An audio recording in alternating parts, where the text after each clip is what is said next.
mbuuza ekibuuzo, eno eddiini erina omusomesa oba nedda? Erina.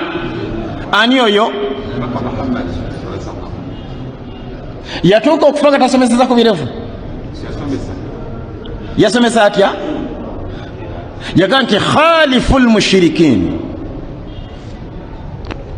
mwawukane ku bashiriku.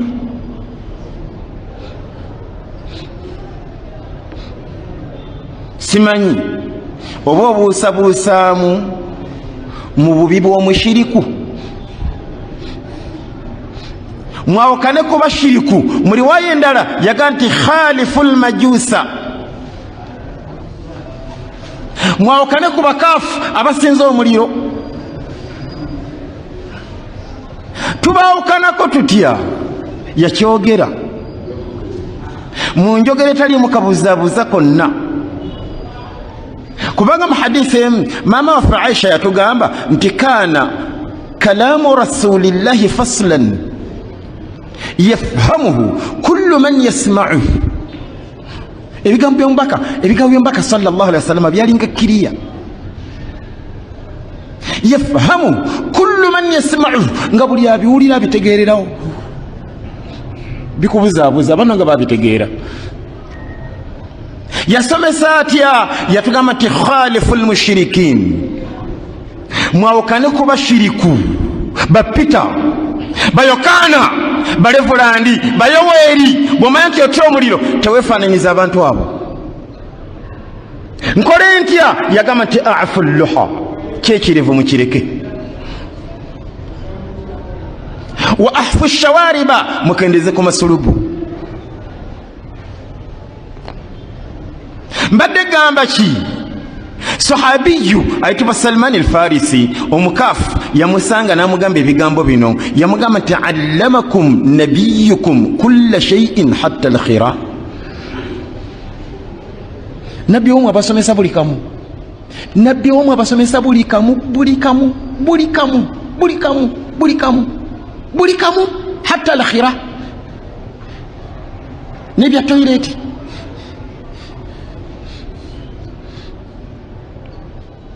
Kati mboza abasaze bannanga batannafa, bw'oba ogenda mu toilet osookayo mugulu ki? Osookayo kugulu ki? Siwulira? Kono. Ate oba ofuluma ddyo. Ani yabikusomesa? Kati awo nga wamatira bwe yagamba ebirevu kogwe ekyo nno, ya Rasulallah nja bisala.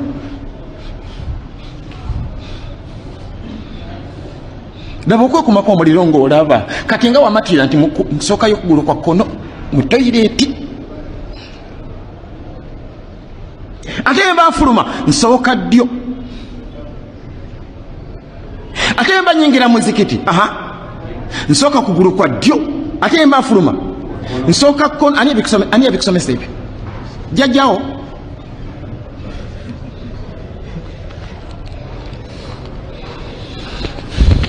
Ansa gye mumpadde yentuufu, wallahi mbeegayiridde nga tetunnafa tubeere ku busiraamu origino.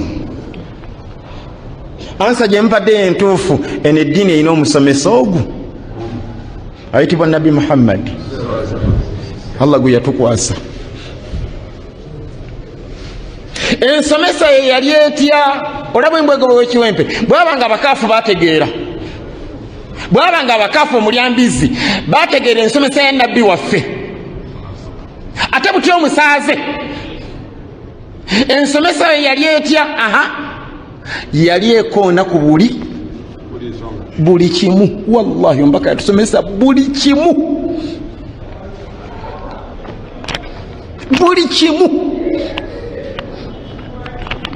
Olaba yatusomesa n'entunula.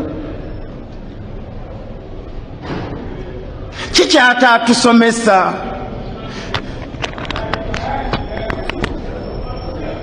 gwe mbuuza awulidde, mbuuza omusazi w'ebirevu, ombaka kikyatatusomesa. Sebo mwe muziika muyimba koga tiyatusomesa bwe baziika.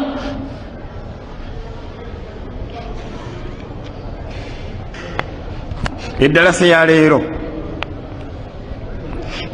neegombye nnyo gipakiramu ebibuuzo na kino kibuuzo. na kino kibuuzo.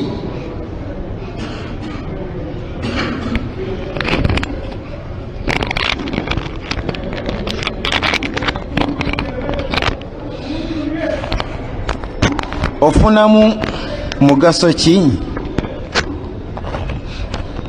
okuwangalira ku busiraamu dupe?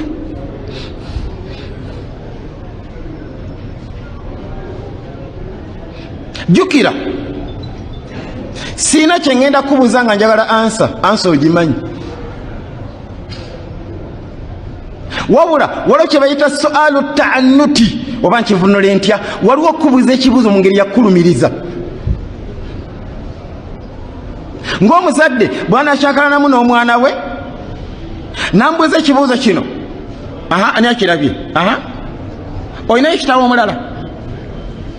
Mbuuza, ate aba ayagala ansa. Aba ayagala ansa. Kati embuuza eyo gye ngenda okubuuza mu ddalasa ya leero, ofunamu walaba bulungi ki bw'ofunamu okubeera ku dupe?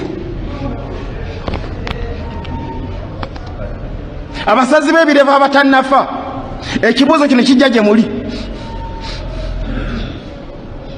Abasiraamu abaabi b'ennyimbe, abasomi ba Bayibuli, bamukweyesa bagana okenda engoye zaabwe bambala ng'abakazi. Ekibuuzo kino kijja gye muli, ofunamu kalungi ky'okubeera ku busiraamu dupe? Na kino kibuuzo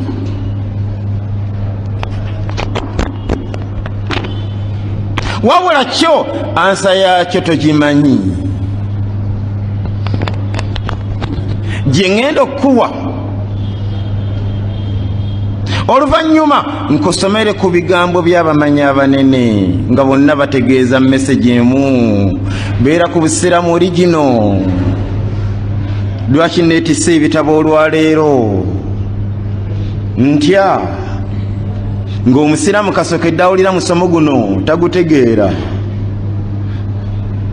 Era kasita alaba nti Hasan Kaluuma yakutta omuzindaalo ng'atunula eri.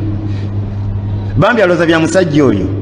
Kati ngenda kulaga ku bigambo by'abamanyi abanene otegere nti si bya musajja oyo, si bya musajja ono, wabula bwino.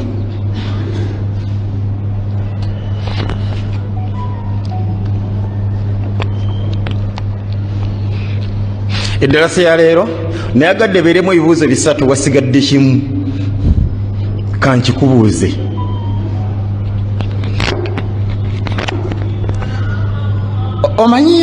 Omanyiyo kabwino konna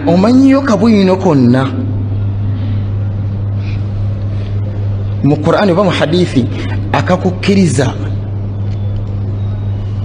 okudibaga omwoyo gwo? Nga bw'okyanoonya ansa nga bw'owuliriza bino. Qala Allahu ta'ala, Allah yagamba, qad aflaha man zakkaha wa qad khaba man dassaha. Kambi kuvunuliremu nga tonnafa. Qad aflaha, yesimye ani, man, oyo yenna, zakkaha, atukuza omwoyo gwe. Waqad khaba, onalimiranga ani, dassaha, adibaga omwoyo gwe. Ekibuuzo ne kijja bagutukuza batya? Nga nange gamba nti mu hadithi emu nabbi waffe yatugamba sallallahu alaihi wasallam, idha aznaba al-abdu, omuddu bw'akola ezzambi, nukita fi qalbihi nuktatun sauda, atonyezebwa ku mutima gwe akatonyeza akabbulaaka. Nukita fi qalbihi nuktatun sauda, atonyezebwa ku mutima gwe akatonyeze nga kabbulaaka.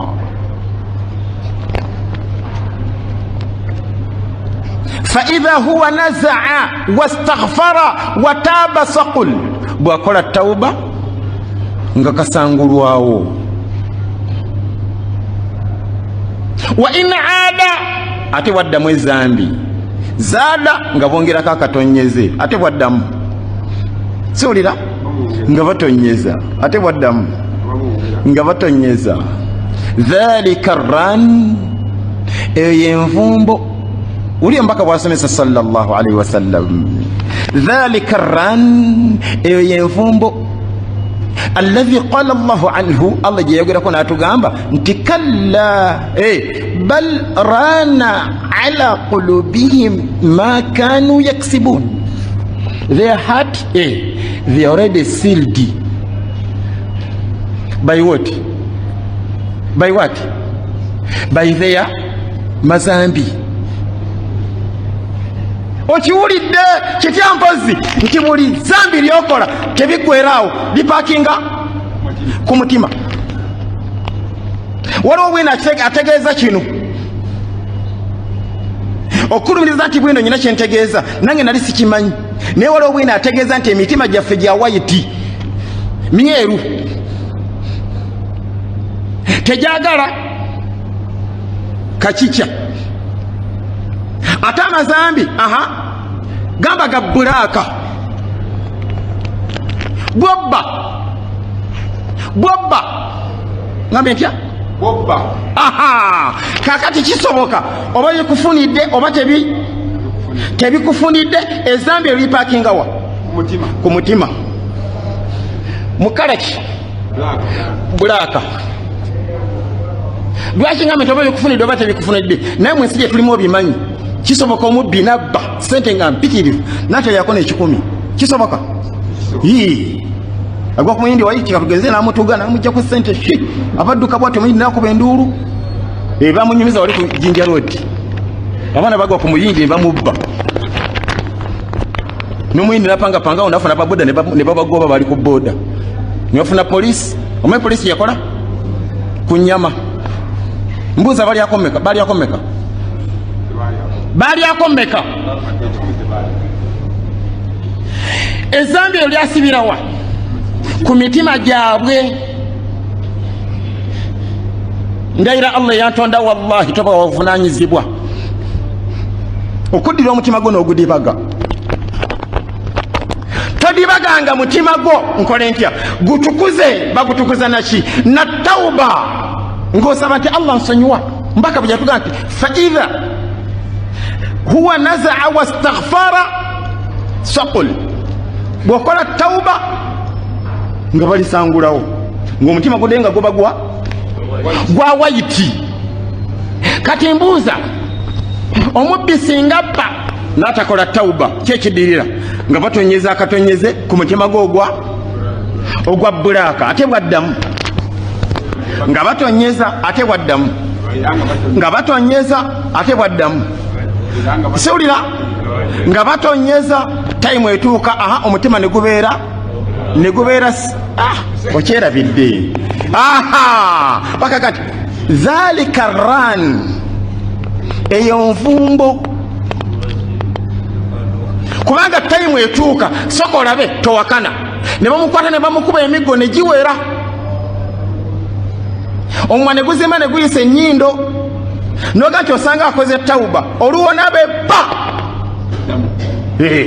ne bakwata ne bakuba ne bagunda ne basamba. Lwaki mpozi omutima guliko siwulira guliko envumbo. Abasazi b'ebirevu bameka nga naye waliko mu ddalasa ne bamutuuzaako bwino ng'awulira noga agenda kukola tauba wanno agenda okudda enkyana nga bisazi noga batebina bakomera bumezi kamuwemu wiiki nakala kateera. Dhalikum ran mutima guyina entondo gutuuka ne gumerako envumbo kubanga ne banno baali basala ebirevu ne bawulira bwino bambi ne bakola tauba. Ate wulira abasomesa tulina bamu tusomera mu bifo byebimu gwe lwaki tobitegeera? Nze nimbuzaabuza banno nga babitegeera ate ng'ekitulinze kiri kimu ffenna. Abasiraamu bali ku busiraamu origino n'abali ku duupu kabuli zitulinze. Ani awakana? Ngenze ku paati esembayo mu ddalasa yaffe nedda paati eyo sinagiggusa ebulako hadithi eno. Mu hadithi emu mbaka yatugamba kullun yaghdu fabai'u nafsi فمعتقها أو موبقها كل يغدو buli omu akeera n'afuluma ewuwe alaze ewa oba agenze ku mulimu alaze ewa agenze ku kyala alaze ewa kullun yaqdu ebigambo byembaka byetegereze oba kale mwana agenze kusoma asomera ku university asomera ku secondary alina fayiro kyentegeeza emirimu gye giwandiikwa muntu mukulu agenze mu nnimiro kati ogenda okuva mu ebikutawanya ebyo bino bye tulimu kati kuba wano tuli si bwe tusula buli omu alina gye yavudde ogenda okuddayo eka ng'ebitabo ebyo bibalansinze bwe biti mu maaso ga Allah mbaka yatuga nti fabai'u nafsihi famu'tiquha au mubiquha obunzikira ku kimu ku bibiri eitha ng'omutima gwo ogubbise mu muliro oba ng'ogununuddeyo wa